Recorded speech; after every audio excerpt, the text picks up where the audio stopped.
नमस्कार दोस्तों, स्वागत है आप सभी लोगों का Sonu study classes YouTube channel में। दोस्तों मैं आप लोग को NCERT book class 12th Hindi chapter 3 Ashok का फूल गद्यांशों पर आधारित प्रश्नोत्तर मैं आप लोगों को इस वीडियो में बताऊंगा।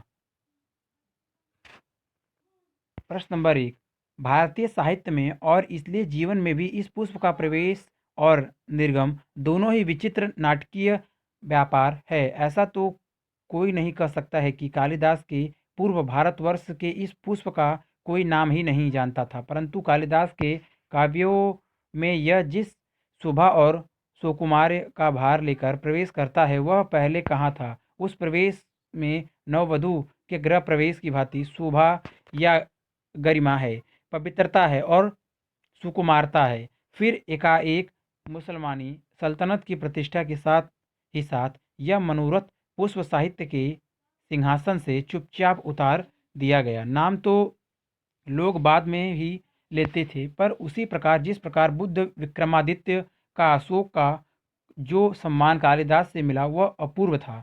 प्रश्न नंबर 1, क्वेश्चन नंबर 1, उपयुक्त गद्यांश के पाठ और लेखक का नाम लिखिए। क्वेश्चन नंबर 2, रेखांकित अंश की व्याख्या कीजिए। क्वेश्चन नंबर 3, अशोक का पुष्प कालिदास के महाकाव्य में किस भांति शोभा पाता है। क्वेश्चन नंबर 4, अशोक के पुष्प को कब साहित्य के सिंहासन से उतार फेंका गया। क्वेश्चन नंबर 5, लेखक ने किसे विचित्र नाटकीय व्यापार बताया है। उत्तर। क्वेश्चन नंबर 1, प्रस्तुत गद्यावरण हमारी पाठ्य पुस्तक गद्य गरिमा में सकली तथा हिंदी के सुविख्यात निबंधकार आचार्य हजारी प्रसाद द्विवेदी द्वारा लिखित अशोक के फूल नामक ललित निबंध से अवतरित है। अथवा पाठ का नाम अशोक के फूल, लेखक का नाम आचार्य हजारी प्रसाद द्विवेदी। क्वेश्चन नंबर 2, रेखांकित अंश की व्याख्या। आचार्य हजारी प्रसाद द्विवेदी जी अशोक के फूल के बारे में बताते हुए कह रहे हैं कि भारतीय साहित्य वाडम्बन और भारतीय जीवन में अशोक के फूल का प्रवेश और फिर विलुप्त हो जाना विचित्र नाटकीय स्थिति के दृश्य हैं। कालिदास ने अपने काव्य में इस पुष्प को सर्वाधिक महत्व प्रदान किया है। कालिदास के काव्य में यह पुष्प जिस सुंदरता और सुकुमारता के साथ वर्णित होता है वैसे उसके पूर्ववर्ती किसी कवि के काव्य में नहीं होता। क्वेश्चन नंबर 3, अशोक का पुष्प कालिदास के महाकाव्य में नववधु के गृह प्रवेश की भांति शोभा पाता है। क्वेश्चन नंबर 4, अशोक का पुष्प मुसलमानी सल्तनत की प्रतिष्ठा के साथ साथ ही साहित्य के सिंहासन से चुपचाप उतार फेंका गया। क्वेश्चन नंबर 5, लेखक ने भारतीय साहित्य और भारतीय जीवन के अशोक के पुष्प के प्रवेश और निर्गत को विचित्र नाटकीय व्यापार बताया है। प्रश्न नंबर 2, कहते हैं दुनिया बड़ी भुलक्कड़ है, केवल उतना ही याद रखती है जितने से उसका स्वार्थ सत्ता है, बाकी को फेंक कर आगे बढ़ जाती है। शायद अशोक से उसका स्वार्थ नहीं सधा और उसे वह याद रखती सारा संसार स्वार्थ का अखाड़ा है ही तो है। क्वेश्चन नंबर 1, उपयुक्त गद्यांश में पाठ और लेखक का नाम लिखिए। क्वेश्चन नंबर 2, रेखांकित अंश की व्याख्या कीजिए। क्वेश्चन नंबर 4, अशोक का विस्मृत करने का आधार किसे माना गया है। क्वेश्चन नंबर 4, लेखक ने दुनिया का किस तरह का व्यापार बताया है। क्वेश्चन नंबर 5, स्वार्थ का अखाड़ा किसे कहा गया है। क्वेश्चन नंबर उत्तर। क्वेश्चन नंबर 1, प्रस्तुत गद्यावरण हमारी पाठ्य पुस्तक हिंदी गद्य गरिमा में सकलित तथा हिंदी के सुविख्यात निबंधकार आचार्य हजारी प्रसाद द्विवेदी द्वारा लिखित अशोक के फूल नामक ललित निबंध से अवतरित है। अथवा पाठ का नाम अशोक का फूल, लेखक का नाम आचार्य हजारी प्रसाद द्विवेदी।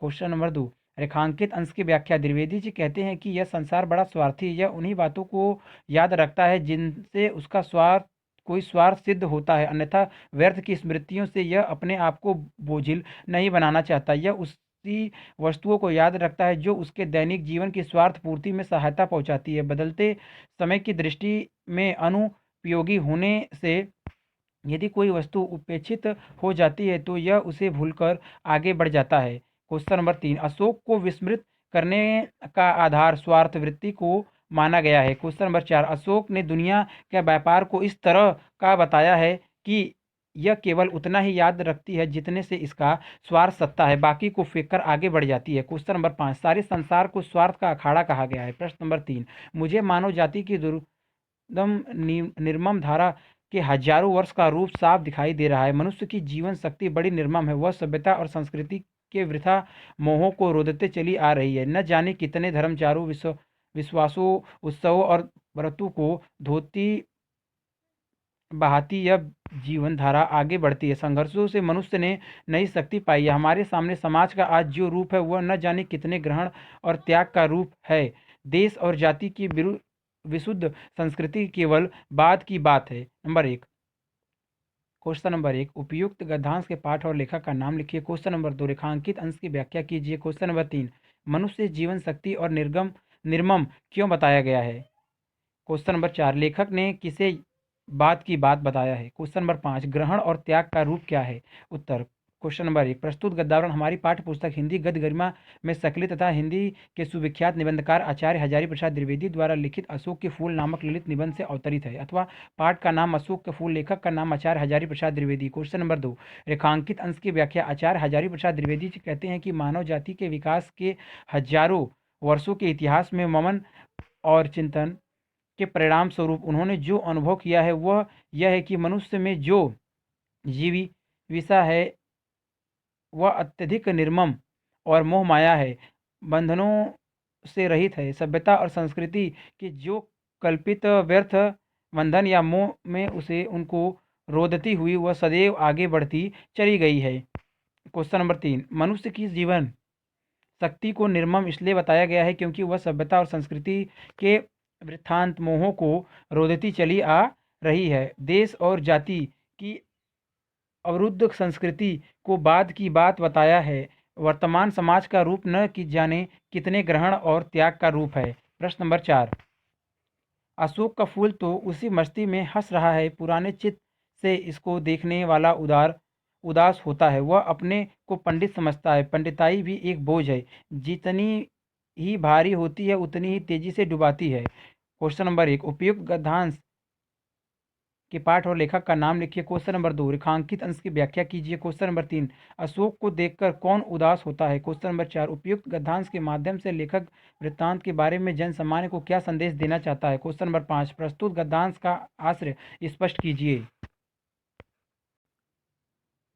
उत्तर। प्रस्तुत गद्यावरण हमारी पाठ्य पुस्तक हिंदी गद्य गरिमा में संकलित तथा हिंदी के सुविख्यात निबंधकार आचार्य हजारी प्रसाद द्विवेदी द्वारा लिखित अशोक के फूल नामक ललित निबंध से अवतरित है, अथवा पाठ का नाम अशोक के फूल, लेखक का नाम आचार्य हजारी प्रसाद द्विवेदी। क्वेश्चन नंबर 2, रेखांकित अंश की व्याख्या। पंडित अर्थात विद्वता भी एक भार है। यह जितना भारी होता है उतनी ही तेजी से मनुष्य को डुबाती है। विद्वता अहंकार को उत्पन्न करती है और अहंकार मनुष्य के विनाश का कारण होता है। जो जितना बड़ा विद्वान होता है वह उतना ही बड़ा अहंकारी भी होता है। रावण का उदाहरण हमारे समक्ष है।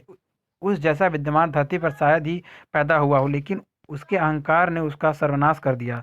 क्वेश्चन नंबर 3, अशोक को पुराने चित्त से देखने वाला उदास होता है। क्वेश्चन नंबर 4, उपयुक्त गद्यांश के माध्यम से लेखक संदेश देना चाहता है कि विद्वता को सहज और जीवन का अंग होना चाहिए, जिससे वह व्यक्ति को उत्थान की ओर प्रेरित करेगी। क्वेश्चन नंबर 5, प्रस्तुत गद्यांश का आशय यह है कि व्यक्ति को अपने उत्थान से उत्साहित और पतन से निरुत्साहित नहीं होना चाहिए। अगर वीडियो अच्छी लगी तो वीडियो को लाइक करें, शेयर करें, कमेंट करें और नेक्स्ट वीडियो के लिए चैनल को सब्सक्राइब जरूर करें। Thank you for watching.